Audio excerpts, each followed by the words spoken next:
Hello, this is Robert Corrier Jr., and this is the 10th episode of A Teacher's Journey. We're going to be continuing our teacher's movie review, and the movie I'm going to be talking about this week is Dead Poets Society with the late Robin Williams as the star of the movie. And I'm going to talk a little bit more, talk about the movie. If those of you that haven't seen it, just to give you a little synopsis about it, and really just give you some more information about the movie and what the movie's about, and then also talk about teaching, how it relates to my teaching and how what I'm dealing with today as a teacher, and then really talk about some other things that are going on in the teaching world. I know. Those of you that are going to be listening, it's going to be a Friday, so you're going to be having your, at least in the United States, Memorial Day weekend will be here. So I'm going to be talking about that and other things, and we're going to start a show, and we'll start a show with that. So let's go. All right, we're going to be talking about Dead Poets Society. It stars the late Robin Williams, and it takes place. The movie came out in 1989, so it took about 30 years ago. The movie came out, and what the movie is about is a teacher's actually a teacher's journey per se, and the teacher he teaches English language arts, and he teaches it to all boys prep school in the New England area back in the 1950s.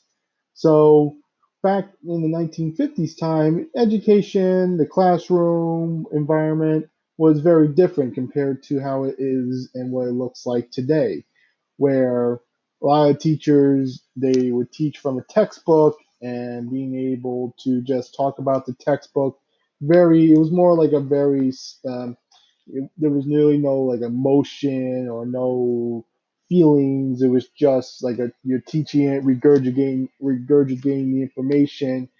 And the Robin Williams character is a teacher that comes aboard during that time, and he works with at all boys school. So he works with I believe 7, 8 kids, and he opens their eyes about new things, about the teaching of a subject, about language, about poetry, about words, using words, and he teaches it differently.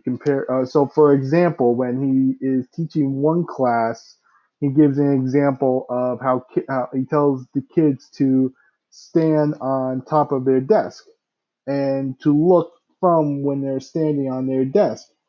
I know back then they wouldn't advise that, nor today they would advise that. So one of the things is he stands and he gives them like a perspective look, seeing things from a different angle. That's what his point was trying to say. Was he was trying to get them to see things differently from what they were usually used to seeing before.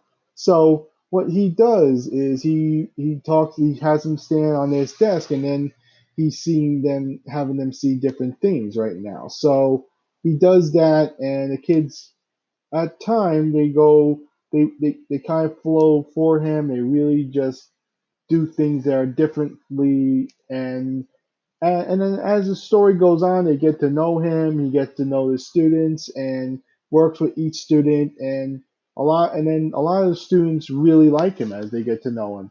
And what they were talking about, some of the kids would sneak off to this cave because there was a book of poetry that they would do, and they would read poetry in there like a little cave, and they would bring like people food and other things, and there was like a secret society where they couldn't tell anyone else in the class, so they would go and they would read poetry. They would read poetry in this like cave nearby the school, so they would like sneak off late at night in order to do this. And then as time went on, a lot of the kids really liked it, and they really explored their creative sides in themselves that they haven't realized before.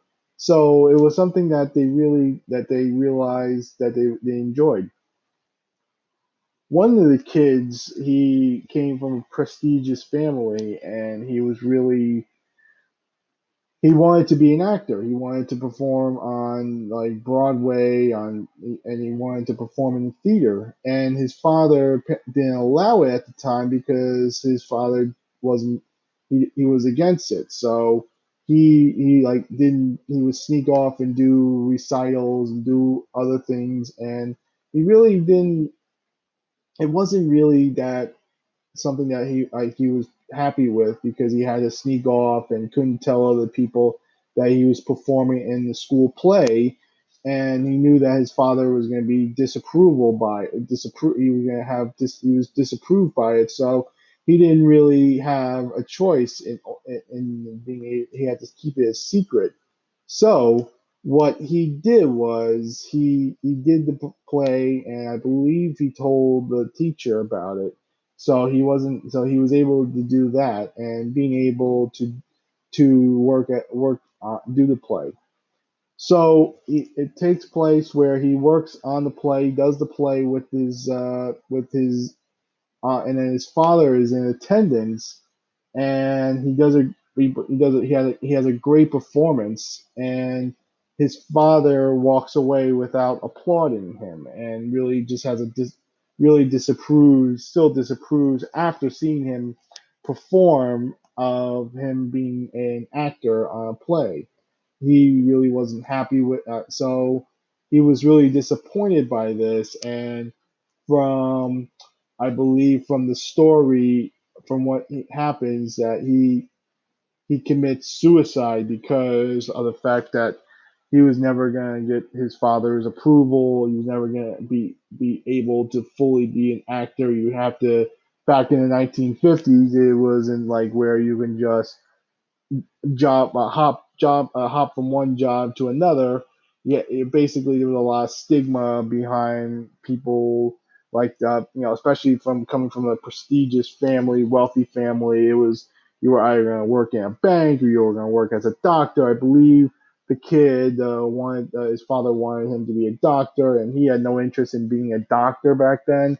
So it really, I mean, it was a sad ending to that, because he was really passionate about acting, about being poetry, and it was sad that he didn't get a chance to his character didn't get a chance to fulfill that. So what happens is the professor, about after hearing that school fired the professor as a result, because he didn't want to do it. So he also talks about the kids seizing the day, carpe diem, seize the day. And so it says, Carpe diem, seize the day, boys. Your lives will be extraordinary. So I even say that too now in my morning message when I send out the Zoom schedule to my students. I don't put down boys, but I say Carpe diem, seize the day. Your lives will be extraordinary. I just keep repeating that symbol because that's something where it gives motivations for students to seize the day, to do as much as you can, be the best version of yourself. And that's something I think that I've taken away from this movie. It's a good movie because the late Robin Williams, a great actor. Not only was a great comedian, but a great actor in the movie. And there was a lot of good co-stars in it too, like extra cast members. A lot of people that we've seen. I think Ethan Hawke was in the movie. He did a pretty good job. There was other actors that you would recognize in the movie. So there was a lot of people in that story, where it was a really good story, really good tale about teaching too, especially being a new teacher, trying new things, because sometimes you have to take that risk as a teacher and try new things. It may or may not work, but it may not work for it, but it may or may not, but it may work for other kids as well. It might work for the students, but because towards the end you see that his students really took to his teaching, took to his the way he did things, and really understood, really showed how they learned from him, and compared to from the other teachers in the building. So it was something where it was different. It was a different thing for his character at the time to teach like that, and to have a really exquisite, like unique way of teaching teaching in a teaching environment, working with kids like that. So it's something that I really took advantage. I was really happy to watch. It's a good movie because as a teacher, I can use some things that are different compared to what the kid what different things, different methods of teaching because it's a lot of it about from teaching is engagement. It's engaging the kids and and engaging the students, and then there's different ways to do it, and sometimes not every way is right because it's every way is different, and sometimes it may not be the right way, but it might for everyone in the school. But for kids, it might be the way that they learn. It might be the way that they enjoy learning about poetry and learning about writing and using words. So I think as a teacher, I liked it because he tried different things and really wanted to open the students' minds for other things that they can do with their lives and not just for poetry but just again with their lives, and that is something I like doing as a teacher as well, trying to open their eyes up to different things and working with kids and seeing what they're like on a day-to-day basis. And for me as a teacher, it's something that I'm proud of that I can do during this time, and being able to work with them and being able to see the growth. I think that's also a good point too, because you can see growth of every student too, and you can see like how those students grew over time and grew as a result of his teaching. So I think it's something where I enjoyed watching the movie, and I definitely recommend it whenever you have a time to watch movies. That's a good movie to watch because you can just see what how just comparing differences and from other teachers and how he did things and comparing new things as well. So one of the things that I like to do, I definitely think the movie reviews are good. So again, in a moment, I'm going to just talk a little bit more about stuff that's going on in my teaching world, and then, and then we'll and then that'll be a show. So let's stay tuned.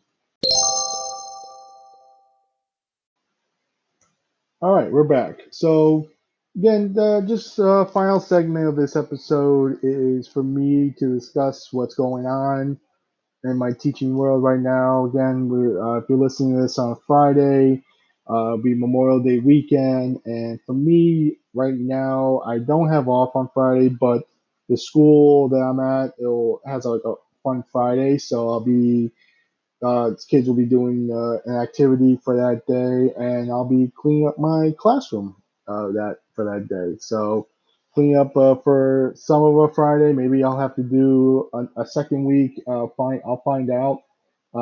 Again, I think I haven't been in the classroom before, so I'll be looking forward to visiting the school and the classroom to see what it's like. It's because I haven't been in the classroom at all. Because when I was hired, I didn't. It was during the remote learning, so it was no one was in the school building during that time. So for me, I mean, it's going to be interesting to learn just to see the school, see the classroom, and being able to clean up and organize everything before the year ends. So it's a good thing, and I really I'm gonna see what I so far I have been enjoying it. I think also just putting I think putting a little bit more at times it can be stressful, but I think I'm also putting a lot more pressure on myself than I should be. But that's just me. Um, I think it's something where but I'm doing, I think, but I'm doing, but I'm liking it. I like the students a lot. Students are doing a good job, and also I'm working as a tutor, so I'm keeping busy with that.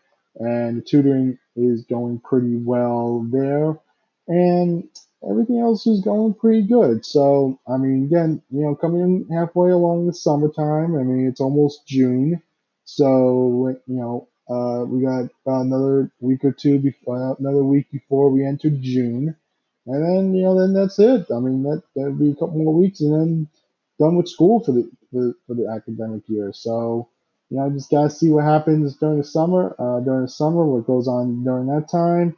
Again, I know about a lot of you. I'm looking to do some tutoring over the summer. Again, just keep myself busy that way. See if I can do more of these podcasts during the summer. Talk about some items. Again, if you have questions at all for me, I'd be more than happy to answer them. You can communicate with me on LinkedIn, on Instagram and Twitter, and that's the best way to reach out to me. So if you want to follow me on those platforms, you can. Also, if you want to contribute towards the show, there's a link in the description where you can contribute there. And yeah, that's it. I mean, that's it for me today. So again, thank you so much for listening. Enjoy your weekend. Enjoy your Memorial Day weekend if you're in the United States. And I will talk to you next time. Bye bye.